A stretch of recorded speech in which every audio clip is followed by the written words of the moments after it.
Anyone who violated orders and rashly rushed into individual attack would endanger the entire army's survival. Discipline in the Frankish camp was absolutely ironclad, supported by Charles's immense personal authority. Abdul Rahman's scouts reported back that the Franks might be significantly more numerous than they appeared because much of their force was concealed in the forest cover. This intelligence sowed growing doubt in the Muslim commander's headquarters, but he could not retreat without fighting. Retreat would be perceived as a sign of weakness and could catastrophically undermine the morale of his supposedly invincible army.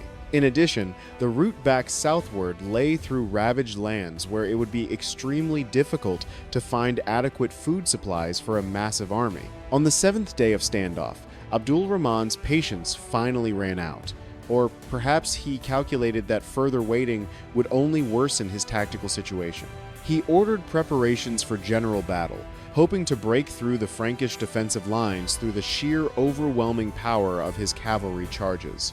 Heavy foreboding hung over the field like an approaching storm about to break. The battle began with Abdul Rahman sending his best heavy cavalry into coordinated attack, hoping to shatter the center of the Frankish formation through concentrated force. The earth shook from the thundering of thousands of hooves, and the air filled with battle cries and war chants that made blood run cold. The horsemen raced up the forested slope, desperately trying to overcome thick bushes and exposed tree roots that disrupted their formation and slowed their momentum. Instead of a single powerful battering ram impact, the attack fragmented into many separate scattered skirmishes. The Franks stood absolutely motionless, shields locked together and spears raised at identical angles, resembling a huge bristling beast made of iron and wood. The chronicler Isidore of Beja would later write that the men of the north stood motionless like a wall of ice. This comparison perfectly conveyed the cold determination and absolute unity of Charles's army. They did not flinch or waver when the avalanche of armored horsemen crashed down upon them with tremendous force. The first impact was terrible and devastating. Horses crashed into shields with bone-crushing force. Spears shattered. Men fell screaming under the slashing blows of curved sabers and battle axes. But the formation did not break or collapse. The rear ranks instantly stepped forward to take the places of fallen comrades, maintaining the absolute integrity of the shield wall. The Franks wielded their heavy swords and axes with methodical, ruthless efficiency, systematically hacking at the exposed legs of horses, the most vulnerable targets. In the close quarters of brutal hand-to-hand combat, the long Arab spears and the celebrated maneuverability of horsemen became completely useless liabilities. Time and again throughout the long day, waves of Muslim cavalry rolled over the Frankish defensive positions like ocean waves against a cliff, only to roll back, leaving bodies of men and animals scattered on the bloody slope. Abdul Rahman sent more and more troops into battle, desperately trying to find any weak spot in the enemy's seemingly impenetrable defense. He changed the direction of his attacks repeatedly, struck at the flanks from multiple angles, but everywhere he encountered the same unbreakable forest of spears and overlapping shields. For Charles's warriors, it was an extreme test of human, physical, and mental endurance. They stood for 7 hours straight, repelling attack after attack, unable to rest, drink water, or change defensive positions. Their muscles felt like molten lead. Their arms went numb from the sustained weight of weapons and shields, but their leader's iron will kept them locked in place. Charles was in the thick of the fighting throughout, his presence instilling confidence that victory remained possible. Muslim archers attempted to shoot volleys into the Frankish formation from distance, but the dense tree canopy and large wooden shields reliably protected the infantry. Arrows stuck harmlessly in tree branches or bounced off sturdy reinforced boards without causing serious damage. This tactical reality once again confirmed the genius of Charles's choice of battlefield terrain. By midday, it became absolutely clear that the hoped-for blitzkrieg breakthrough had failed catastrophically, and the battle entered a phase of exhausting war of attrition. The Muslim warriors, accustomed to quick, decisive victories through mobility, began to lose confidence and morale when faced with such stubborn, unyielding resistance. They saw before them not a frightened crowd of peasants, but a professional army absolutely ready to fight to the death. Frustration and physical fatigue began growing exponentially among the attackers. The horses were exhausted from constant climbs up the slope, carrying armored riders, and the warriors were losing strength in endless hand-to-hand combat that seemed to achieve nothing. Nevertheless, Abdul Rahman still retained significant numerical superiority, and the ultimate outcome of the battle remained far from decided. In the heat of prolonged battle, when the scales tipped uncertainly, Charles Martel resorted to a cunning stratagem that later became one of the most famous episodes in medieval military history. He understood that continued direct defensive combat would not bring quick, decisive success against such overwhelming numbers. So he decided to strike at the enemy's weakest psychological point: their greed and attachment to plunder. While the main Frankish forces stubbornly held their defensive line, preventing Muslim breakthrough, Charles sent a small but carefully selected detachment of his best scouts and raiders. These men moved stealthily, using forest paths known intimately to local guides, avoiding open spaces because any sound could give away their position and doom the mission. After a long, tense journey through overgrown ravines and dense underbrush, they finally came upon the huge, sprawling camp of Abdul Rahman's army.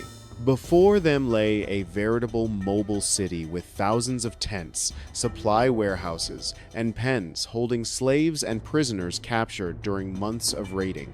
The camp was filled with unimaginable riches obtained during the systematic plundering of Aquitaine, chests overflowing with gold coins, silver vessels, precious fabrics, and jewels looted from churches, monasteries, towns, and villages. Unlike the front battle lines, the camp was relatively poorly guarded because no commander expected the enemy would dare penetrate so deep into the rear. Taking advantage of this fatal overconfidence, the Franks struck quickly and fiercely, breaking down the doors of prisoner cages, freeing captives, and setting fire to tents so that seeds of panic would spread instantly through the camp. Within minutes, deafening chaos erupted.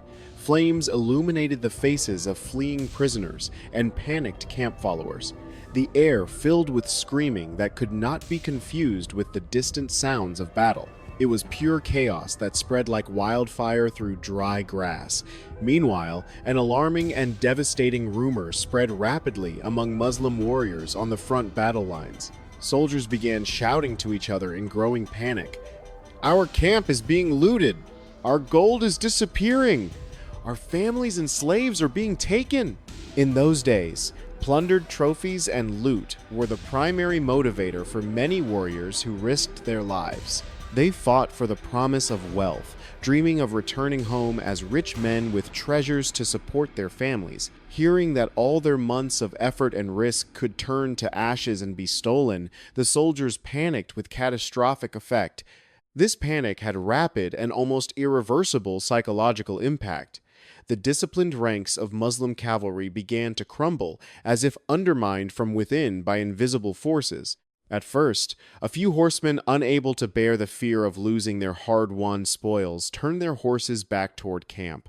But they were followed by dozens, then hundreds, then entire units.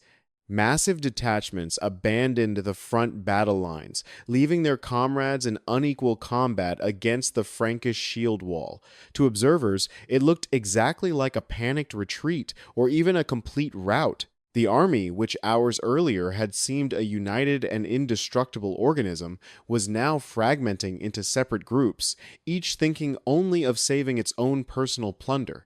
Abdul Rahman found himself in the center of a rapidly unfolding military disaster. He realized with horror he was losing control of his troops and desperately tried to stop them from fleeing the battlefield. He shouted at them about military duty, about honor, about the sacred need to stand firm to the end. but his words were drowned out by the roar of battle and panic. He watched helplessly as the iron discipline he had built up over years of campaigning crumbled under the overwhelming weight of human greed. While the Muslims were losing tactical control, the Franks watched what was happening with amazement bordering on disbelief. For many of them, it genuinely looked like divine intervention because they had been facing an almost invincible force. But Charles Martel did not allow this unexpected fortune to cloud his tactical judgment. He did not order hot pursuit, fearing the enemy might be attempting to lure him into a trap or ambush. He kept his troops in tight defensive formation, not allowing them to break ranks and scatter. This disciplined decision saved his army from potential disaster. Abdul Rahman understood that catastrophe was unfolding before his eyes. Seeing his army literally dissolving, he felt that any organized retreat would be perceived as disgrace that would echo for generations. He knew his soldiers could only regain courage if they saw their leader had not faltered or fled.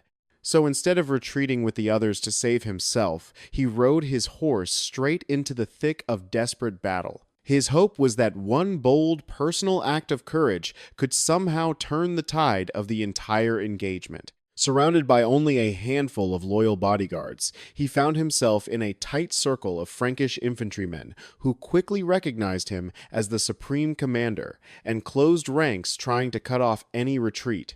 The Franks realized they were facing the leader whose command held the entire army together. Their blows became more furious as they desperately tried to break through his bodyguard defenses and end the battle with one decisive killing thrust. Abdul Rahman fought like a lion, completely forgetting fear and pain, his sword describing wide lethal arcs. Even the battle-hardened Franks recognized him as an extraordinarily dangerous opponent. But the forces were too unequal. His bodyguards fell one after another, bleeding onto the cold ground. At one critical moment, one of the Frankish warriors managed to strike with his spear, hitting a vulnerable gap between the plates of Abdul Rahman's armor. The great commander collapsed to the ground. His death was the final decisive point in this civilization-defining battle. News of the leader's death spread instantly through remaining Muslim ranks, intensifying the chaos that was already consuming their formation. Those who still desperately hoped to hold defensive positions realized the fight was meaningless. The retreat instantly transformed into complete, unbridled panic. No one listened to orders anymore. Soldiers threw down shields, spears, and swords, thinking only of escape. The Muslim army ceased to exist as an organized fighting force. When night fell on the bloody battlefield, it hid the full scale of the tragedy. Under cover of darkness, the remnants of Abdul Rahman's shattered forces scattered along forest trails, avoiding even their own comrades in blind panic. The Franks, exhausted by 7 hours of sustained combat, did not pursue the enemy in darkness. Charles strictly forbade risky night operations, their camp filled with mixture of fatigue and anxious anticipation. Soldiers didn't know the enemy had been decisively defeated, so they prepared to continue battle at dawn. When morning came, Charles sent scouts, who returned with shocking news. The Muslim camp was completely abandoned. The entire army had fled overnight towards Spain, leaving behind tents, supplies, and most importantly, all the plundered treasures they had fought to protect. It was complete, humiliating retreat. The Caliphate army, having lost its commander and confidence, realized breaking through the Frankish wall of ice was impossible. Charles listened to reports in silence, then softened. This was a strategic miracle that changed history's trajectory. When soldiers learned the enemy had truly abandoned the field, their joy was overwhelming. Estimated 10,000 to 12,000 Muslim casualties, including Abdul Rahman, versus 1,000 to 2,000 Frankish losses.